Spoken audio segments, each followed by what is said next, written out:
Bienvenue dans ce nouveau numéro d'Envie de lecture avec mon invité Franck Lano. Bonjour. Bonjour. Vous êtes professeur de lettres, vous êtes romancier et vous êtes aussi, c'est pour cela que vous avez invité, le préfacier de la correspondance qui vient de paraître entre Gustave Flaubert, dont on s'apprête d'ailleurs à fêter les 200 ans de la naissance. Il est né la même année que Napoléon est mort, finalement. Et Yvon Tourguenieff, et cette correspondance s'appelle « Je n'ai pas les nerfs assez robustes pour vivre dans ce monde-là » et c'est publié aux éditions Le Passeur. Alors, Franck Lano, cette correspondance, vous le dites, c'est une partie, une petite partie même de la correspondance de Flaubert, qui est immense. Il y a beaucoup de lettres à Georges Sand, à Maupassant, à Zola, à sa maîtresse Louise Collet, évidemment. Mais pourquoi cette correspondance, justement, avec un écrivain russe, mais qui est le plus français, au fond, des écrivains russes? Il vivait d'ailleurs dans les Yvelines, à Bougival, on peut toujours voir sa maison, et qui compte 235 lettres. Pourquoi cette correspondance vous paraît-elle particulièrement intéressante? Alors oui, comme vous l'avez dit, fort justement, ça n'est qu'un petit aspect de cette immense masse documentaire qu'est la correspondance de Flaubert. Le Passeur, d'ailleurs, a édité une partie avec Maupassant, une partie avec Louise Collet.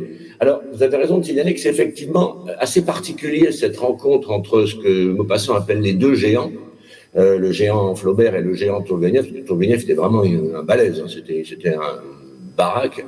Et ils se sont rencontrés par hasard dans un dîner. Et ils sont passés d'une espèce on pourrait dire, de confrérie d'écrivains échangeant des idées sur leurs œuvres, à vraiment, on voit d'ailleurs très nettement comment on va passer d'une amitié assez compassée à quelque chose qui deviendra une sympathie, puis une vraie affection, et puis après la vraie amitié littéraire avec tout ce que ça comporte, de grande intensité, de grande complicité, familiarité aussi, tout en gardant le vouvoiement. C'est très intéressant de voir.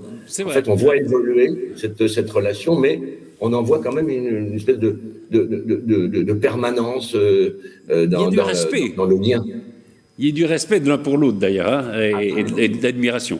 Alors, et c'est vrai aussi que cet échange de lettres, qui va durer 17 ans, ça s'étend sur une période qui est très intéressante, puisque ça va de 1863 jusqu'à la mort de Flaubert en 1880, et c'est évidemment une période historique très forte, puisqu'il va y avoir la chute de Napoléon III, la Commune, la République.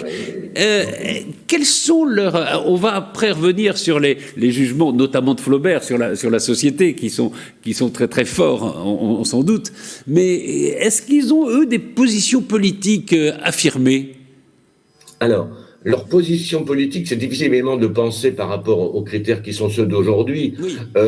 On dirait d'aujourd'hui que Flaubert est une espèce d'anarchiste de droite, si on voulait reprendre une formule oxymorique du XXe siècle. C'est-à-dire, il déteste les bourgeois, dont il fait partie. Oui. Il est très hostile à tout ce qui est le discours de la plèbe, ce qu'il appelle la plèbe, c'est-à-dire ce discours, on dirait, un peu gauchiste ou gauchisant, qui consiste à vouloir inventer une société idéale. Il est finalement quelqu'un de très, très critique. Il n'est bien sûr pas engagé, et encore moins encagé. Sartre le lui a lourdement reproché. Par exemple, il n'a pas déploré les morts de la Commune, il ne prend pas position pour les grandes causes humanitaires. Ce sont des esthètes. Et finalement, leur véritable engagement, je dirais, c'est l'art. Voilà. Et l'un comme l'autre disent, finalement, c'est l'art, c'est la culture qui doit sauver le monde, c'est la beauté littéraire. C'est en ça qu'ils sont, sur le plan politique, dans une espèce de lisière. Ils sont ni dedans, ni dehors. Ils s'intéressent tous les deux à la politique, mais ils sont vraiment tous des militants. Alors, il y a une chose assez amusante. Maintenant, quand on se téléphone, il paraît que la phrase qu'on dit le plupart du temps, c'est « t'es où ?» Et on retrouve un petit peu ça, d'ailleurs, dans cette correspondance. C'est amusant, où est-ce que vous êtes? Alors c'est vrai qu'il y en a un qui est plutôt l'ermite, l'ermite de Croissy, c'est Flaubert. Et puis l'autre qui est plus dans la société, qui est Tourguenieff, qui voyage, qui revient en Russie, d'ailleurs. Et souvent, Flaubert lui demande « mais où est-ce que vous êtes ?» Alors ça, vous mettez le doigt sur quelque chose de très intéressant qui m'a frappé, moi, à la lecture de cette correspondance. J'ai pensé aux boxeurs. Quand deux boxeurs se battent, s'ils sont trop près, ils ne peuvent pas échanger les coups parce qu'il n'y a pas d'allonge. S'ils sont trop loin, évidemment, le coup ne porte pas, puisque la distance ne le permet pas. Et il faut trouver cette bonne distance. Et la chance qu'ils ont eue finalement, c'est que leur correspondance ne soit pas de proximité. S'ils avaient été voisins de palier ou s'ils avaient été voisins de rue, eh bien ils se seraient vus. Alors que là, ils ne se voient pas. Donc, ils sont toujours en train de se dire, alors, quand est-ce que tu viens et quand est-ce qu'on se voit? Ah ben, je peux pas venir. Et cette distance, ça qui est extraordinaire, va créer le besoin de correspondre, c'est-à-dire de faire des mots. Voilà. Et tout ce qu'ils perdent, on pourrait dire, en chair, ils le gagnent en encre ou en papier. Voilà, c'est pour ça qu'elle est passionnante, cette correspondance. Mais c'est vrai, oui, voilà, ils doivent venir. D'ailleurs, c'est très intéressant parce qu'on a, par exemple, les horaires de train pour aller de Paris à Rouen et de Rouen à Croatie. C'est toujours ça. Il y a des choses formidables dans ces correspondances parce qu'en dehors des choses très importantes, il y a aussi tous ces détails qui sont merveilleux.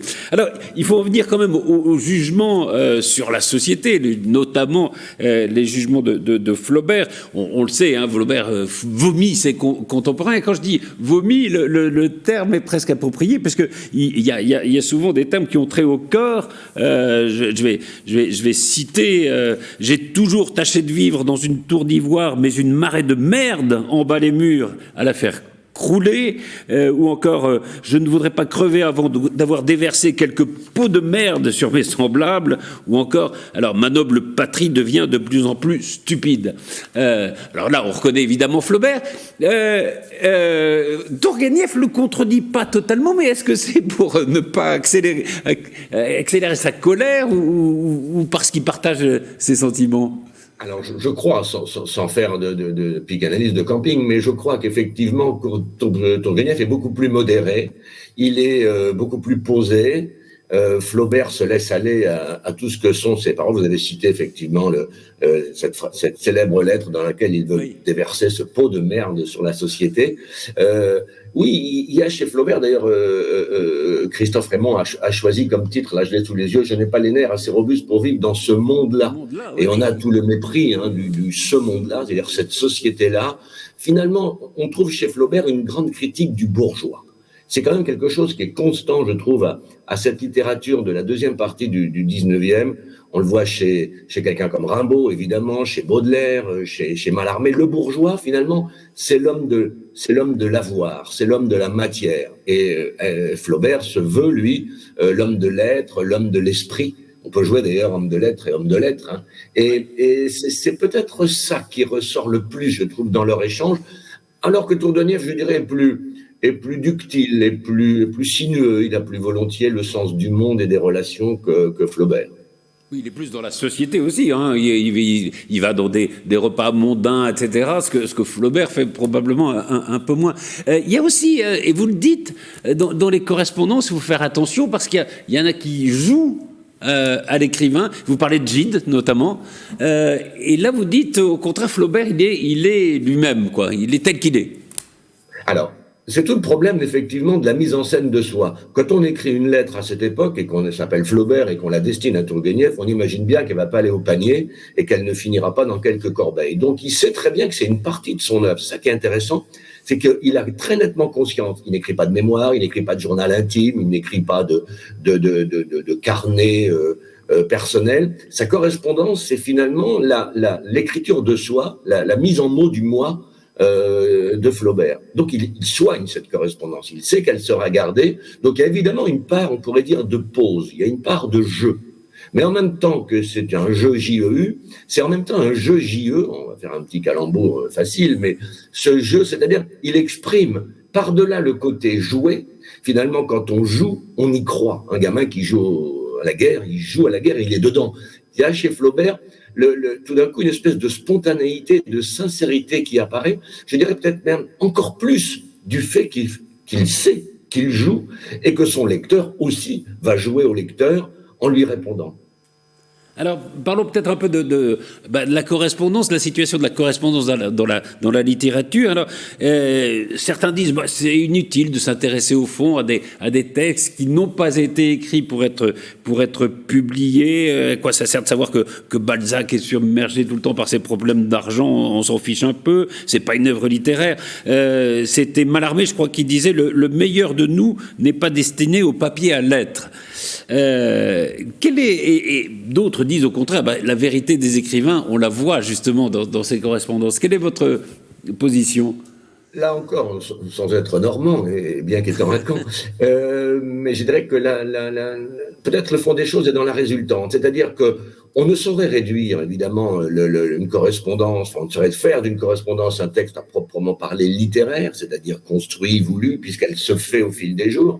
Néanmoins, quand il s'agit d'auteurs comme Flaubert, comme Tourguenieff, comme les grands épistoliers, hein, Voltaire par exemple, on sent que ce sont des gens qui mettent dans leur correspondance une partie importante d'eux-mêmes, qui réfléchissent sur leur œuvre. Il faut aussi voir que la correspondance est une espèce de miroir, mais pas un miroir narcissique ou, comme je le dis dans ma préface, hamlétisant, hein, être ou ne pas être. Non, c'est vraiment un miroir dans lequel ils se regardent, et ils se regardent également par le biais, par la médiation d'un autre, qui est en l'occurrence ici Tourguenieff ou le Destinateur ou Louis Coletto.